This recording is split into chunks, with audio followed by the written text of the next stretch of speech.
We're back with the final of the so-called 60th anniversary specials. These haven't really felt like specials, have they? They're just episodes of Doctor Who. You know, like nothing. This doesn't feel like a celebration of the 60th. You know, where you had the 10th anniversary of Doctor Who, the Three Doctors, which very much felt like a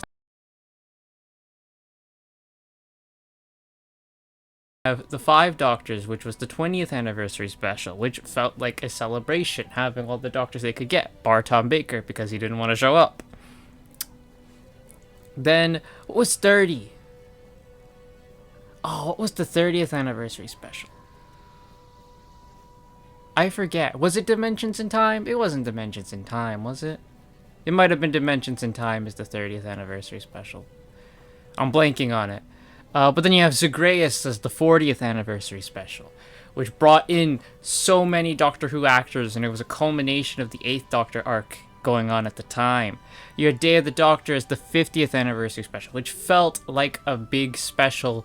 This is celebrating Doctor Who. All the anniversary specials beforehand have felt somewhat like they celebrate Doctor Who at that point.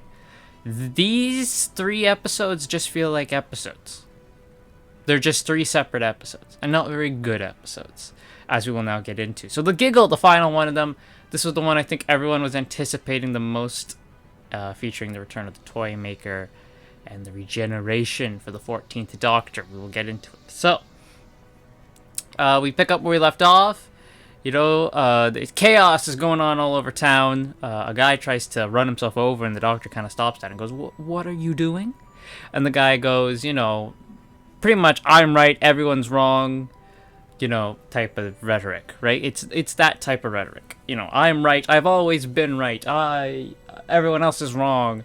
You know, making fun of the entitledness that goes on nowadays. The Doctor and Donna are picked up by Unit, of all people. Donna tells them, like, you know, "Get Wilf out of here." And Unit does that. So no Wilf in this episode. I believe Bernard Cribbin sadly passed away before they could get his scenes in, because he's not in this episode at all. So all we get is a tiny bit of Wilf at the end of the last episode, and that's all we get, sadly. So then they are taken to Unit HQ, I guess, the new Unit HQ. It does look nice, I will say. The special effects for this episode were great. I did like it. It looked and felt like, oh my god, again, it is a good thing that Doctor Who gets this bigger budget now. Feels like a mini movie, essentially. And they meet Kate Stewart. Hey, Kate. She hugs the Doctor immediately, which I felt that was out of character for Kate Stewart. I don't think she would have done that. Yes, she is a bit softer than her father, but I don't think she's that soft. And we see Mel's here! Hey, we see Mel! She now works for Unit, which is great. We might as well delve into her backstory. So Mel explains that she came back to Earth after he died. I believe she said he lived to be 101. He had a good long run. And she said she was seeing his funeral, and she's like, "What do I got out here? I might as well just go back home." And she's like, all her friends and family were gone, and Kate picked her up and said, "Would you like to come work for Unit?" So there we go. Mel now works for Unit. I like Mel. I really like Mel. Big Finish has done a lot to fix Mel. If you think Mel is just like, you know, the screamy girl, listen to her Big Finish audios. They really prop Mel up and make her more than just that. But anyway, they explain, you know, that people are starting to go insane, and they have these armbands on them that keeps them sane. And they kind of demonstrate it with Kate Stewart, where they turn off her armband, and then she starts going all crazy, like, you know, like, spouting everything's a conspiracy and all that type of stuff, you know, just to show you. And then Donna's like, "Well, why don't you just get everyone to wear the armbands?" And Kate's like, "Well, it's not that easy." And we get a cameo from Trinity Wells, which I was pleasantly surprised by. And Trinity Wells basically is playing the whole anti-armband thing. Like, "Yeah, they're using these to control us," you know, the conspiracy theorist that always exists. So Donna quickly figures out what's causing it. And she finds that it's a melody. You know, da-da-da-da-da-da-da. The melody. And the Doctor reveals what it is. It's a laugh, a giggle, from a doll, which was the first thing to ever appear on television. And it's been in the screens ever since. So according to Doctor Who, right now, looking at me in this computer screen is the doll. I see you, buddy. So the doctor reveals it was always there. Always there. They find out when the broadcast happened, and the doctor and Donna go and try to find the doll. And the doctor's like, well, we need to figure out who sold the doll, And there's a toy emporium right there. Hey, look at that. And inside the toy emporium is who else? The toy maker. The doctor runs in. The toy maker does his thing with the ball, which I don't know if you guys have seen it. He starts juggling balls, and he starts telling the doctor about how catch was the first game ever invented. And I love how every time he throws a ball at the doctor, he constantly just gets another one. It's just, he's always juggling 3 balls. I love that. This scene is great. I love this scene when the doctor figures out who the toy maker is. We get like a spliced like a little thing of Michael Goff and the first Doctor. We get them, kind of like little snippets of them in there, just kind of bringing the audience up to speed. Like, yes, this is a first Doctor villain if you don't get it. And it's great when the Doctor says finally the toy maker, and then you hear the choir kind of play, and the toy maker bows. Oh, that was so good. So then toy maker says, "Oh well, if Catch, he's got a weird accent for some reason." He goes, if Catch is the first game, what was the second game? Hide and seek. And now the Doctor and Donna have to go into the toy room's his corridor of doors constantly. And the Doctor kind of brings Donna and the audience up to speed about, he played the toy maker's game centuries ago. And now the toy maker's back. Well, this isn't the first time the toy maker's been back. The toy maker's been back many a times in expanded media. So we then get this weird scene where the Doctor says, if you take away my toys, what am I? I'm nothing. And I'm like, what the hell are you talking about? He's like, take away the Sonic. Okay. The 5th Doctor barely used the Sonic. The 6th Doctor barely used many classic Doctors barely used the Sonic screwdriver, and they were just fine. The Doctor meets the guy who bought the doll in the first place, which we saw in the cold open. The cold open was this guy buying the doll, and then they used it on the TV, right? And this guy has been turned into a puppet. The toy maker has turned him into a puppet, and it's a great scene where you see the Doctor trying to free him from he's stuck in wrapping that you wrap a toy in, and then when he unwraps him, his body's a wooden puppet, and then he suddenly has strings, and you see the toy maker is now pulling his strings because he played the toy maker's game and he lost. Then we have Donna, and she meets some dolls. These dolls are the family of the first doll that was burned on TV. And you have the wife doll, and she always rhymes. And you have the baby dolls. Now that I say that, I just think of Batman, the animated series, but no. The actual baby dolls, which attack Donna and try and bite her and all that, and Donna getting attacked by the dolls. She beats them she grabs the wife doll and says, and she's like, hello, my name's Donna, now you're a goner. And then she breaks her head off. The Doctor and Donna reunite, and then the toy maker does his worldwide premiere and tells them about Amy, Clara, and Bill, pretty much telling them how they all died. And the Doctor's like, Amy died of old age, and Clara's alive in her last second, and Bill's consciousness was saved. And the toy maker's like, oh, well, then that makes us all fine. It's pointing out the fact that, yes, a lot of death in Doctor Who. Also points out the flux, and all of this gets the Doctor mad enough, and he challenges the toy maker to a game of cards. The toy maker. This part I was very didn't like. So the toy maker's played a bunch of people now before turning his attention back to the Doctor. One of them was the Master, and apparently the Master was begging for death, and the toy maker beat him and stuck him inside his gold tooth. Not a fan of that. Not a fan of you doing my boy like that. So, the Doctor and the toy maker play the game of cards. It's pretty much, you just pull a card. If it's an 8, okay, then the toy maker needs to get anything less than an 8 for the Doctor to win. Then Donna's like, well, isn't he going to cheat? No, because the toy maker is bound to the rules of the game, obviously. God, come on, Donna, keep up. So the doctor pulls an 8, and the Toymaker pulls a king, so the Toymaker wins. The doctor says, 1-all. I won the first game. You win today. And if there's one thing 2 players are bound by, it's best of 3. So Toymaker says, okay, we'll make it 2023. And so we head back to 2023. Head back to Unit, and the doctor is about to tell them all about the Toymaker. But the Toymaker arrives! And he starts dancing to Spice Girls' Spice Up Your Life, which I love this scene. Kate gets some guards to go after him, but the Toymaker turns them into balls, like bouncing balls, and one of them, their heads are still the balls. It's creepy, and I'm like, I like this. Yes! And what does the doctor say when Kate says what happened? He says, they're dead. Yes, that's true, they're dead. The Toymaker has killed them. When the guards start shooting at the Toymaker, it's just like confetti and rose petals, you know. Yeah. You're not going to beat this guy with guns. I loved this. It just shows how powerful the Toymaker is. And he takes over their laser cannon.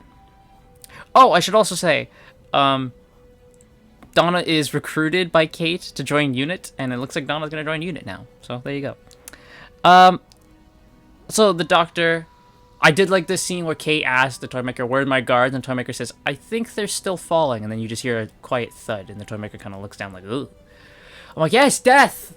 Give me death in Doctor Who! So the Toymaker, you know, the Doctor's like, you know, why are you here? You and me, we can leave and play endless games. And the Toymaker goes, yeah, no, you know, I like this place. You guys, the human race fascinates him because of all the stuff we do. He goes, like, it's an endless playground. And he threatens to shoot Kate and Donna, Mel, and and then he eventually shoots the Doctor with the laser through the heart. And he says, I played the first game with one Doctor, the second game with this Doctor. Only makes sense I played the third game with the next Doctor. And I'm like, oh, we doing it now?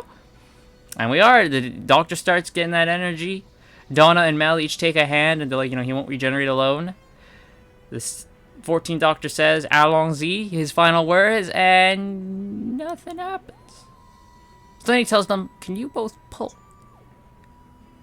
So they pull. And here it comes.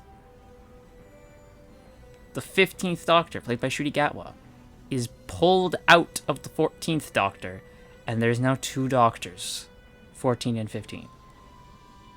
And they call it a bi-generation. We'll get to this.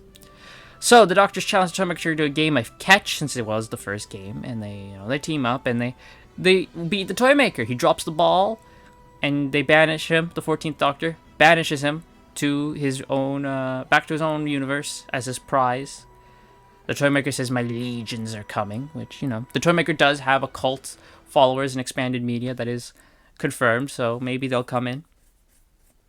And that's it. The day is won. The Toymaker's gold tooth is shown laying on the floor, and someone, a female hand, picks up the gold tooth. So the Master will return. Will he return as Sacha Dhawan? I don't think so. I think his Master has had his run, because I think we're led to believe he was the Master who the Toymaker beat. So his Master's probably done. So we'll get a new Master, which I'm not against, as long as, you know, it's not garbage. So the new Doctor suggests that he goes off while the 14th stays. You know, because he's like, you need a rest. You're running yourself ragged. And the 14th's like, well, I can't leave the TARDIS. And the 15th's like, well, we get a prize for beating the Toymaker, right? So he takes out a mallet, he smacks the TARDIS, and now there's 2 TARDISes! And the new Doctor takes the new one, and he goes off to the universe to be the Doctor, while the 14th Doctor stays behind with Donna and her family. Okay, that was the Giggle. So let's get through this. The soundtrack was tremendous. I loved it. I thought the special effects were very good. It looked beautiful. Neil Patrick Harris was fantastic. All the acting in this episode was awesome. I thought all the actors did a great job. No, Wilf is sad, yes, but it's rest in peace, Bernard Cribbins. We can't just, you know, he's gone. When the Doctor started to regenerate, here we go. I felt nothing. I felt absolutely nothing when he regenerated. Meanwhile, when the 10th Doctor regenerated, I cried my eyes out as a baby and vowed never to watch Doctor Who ever again. This one, I'm just like, yeah, alright. You know, It just shows the difference between. I mean, these specials showed the complete difference and contrast between the 10th Doctor and the 14th Doctor. The 10th Doctor is a Chad. The 14th Doctor is a freaking sissy who is gonna stand there and get berated by a Transformer and told that he's a male-presenting Time Lord, and they're gonna make him buy for race-swapped Isaac Newton. Okay.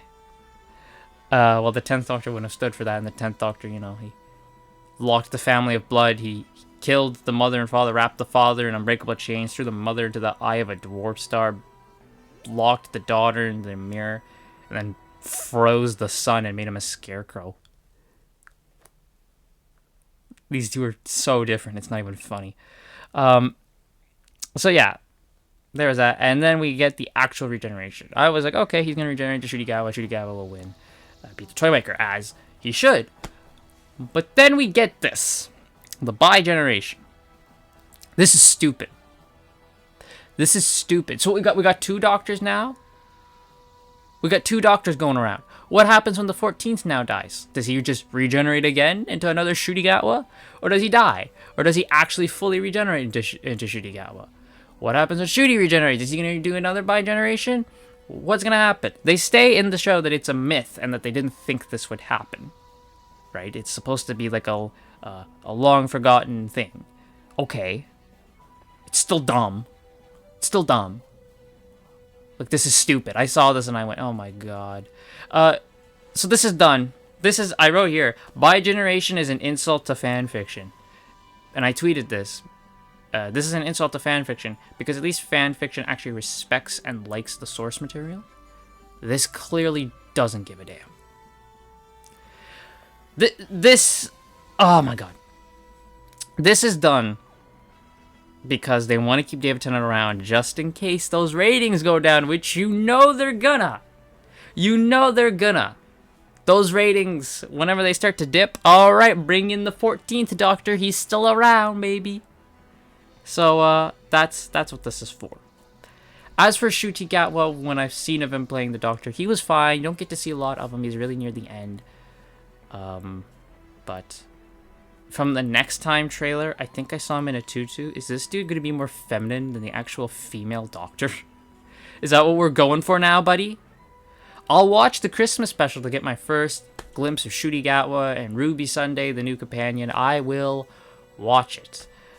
That will determine whether I continue with series 15. Well, no, this will be series 14, but they're going to call it season 1 because this is a new reboot now. Doctor Who literally died. Jodie Whittaker killed Doctor Who. Chris Chibnall killed Doctor Who. And this is now the newer, this is the re-revival. That's what we're at now. So, bi-generation, it's stupid. Russell T Davies is pure Vince McMahon. You know, he saw what Chris Chibnall was doing. He's like, no. I'm going to inject the lethal dose of poison. If anyone's going to kill my creation, it's me. That's what this is. Russell T Davies, go fuck yourself. Disney, Doctor Who, is here. Doctor Who is dead. Rest in peace, Doctor Who, 1963 to 2017. So I give this episode... Looking back on all the... Now we can look back on all the specials. The Star Beast, it can stay its 3 out of 10. I like, for the few bits of story there is, and Meep the Meep and all that, I'll give it it gets a 3. But everything else can suck.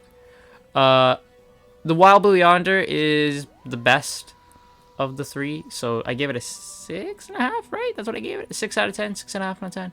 Yeah, it can stay 6.5 out of 10. And then this, I was loving this episode until we got to that regeneration. If Ncuti Gatwa had just straight up just regenerated into... I would have preferred that. If Ncuti Gatwa just straight up regenerated from David Tennant. I would have given this episode like an 8, probably. If we had done that. But because of this stupid bi-generation, it doesn't get that. So it gets a 5 out of 10. That's what it gets. Because before that regeneration, I was loving this episode so much. I was like, oh my god, this is great. The Toymaker feels like a threat. That is a compliment. They kept the Toymaker seriously as a threat. Every time he's on screen, you're like, this dude is ready to destroy you. They kept him very threatening, very serious.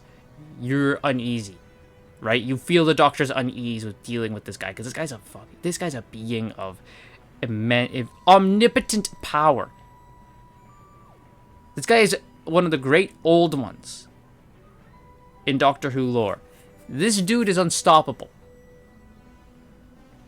And I mean, let's be honest. We're going to see the Toymaker come back eventually, right? And hopefully NPH plays him. But we're going to see the Toymaker come back. Probably, if not Ncuti's first season, maybe the finale of his second season, because they've only booked the show for 2 seasons, which I wouldn't be surprised if Ncuti Gatwa leaves after the 2 seasons, to be honest. Or they can't straight up cancel the show when they see the ratings are shit. So get ready for Toymaker, the Master, maybe, if they live long enough to get him. Yeah, this is, yeah. Bi-Generation sucks. Russell D. Davis sucks. This show sucks. So 5 out of 10. So Wild Blue Yonder, 6.5. The Giggle with a 5. Starbeast with a 3. And that is Doctor Who, quote-unquote anniversary specials. I will see you all for the next episode of Whocember, which is Wednesday. And I will see you all for the rest of Whocember, where I will be reviewing stuff that's 50 times better than this. Or should I say 60 times better than this. Ayo. And I'll see you all after Christmas as well, where I will be reviewing Ncuti's first full episode as the Doctor. So, that is the review of The Giggle. Did you enjoy it? Let me know why. If you didn't, let me know why as well. And I'll see you all on the next episode of Whocember.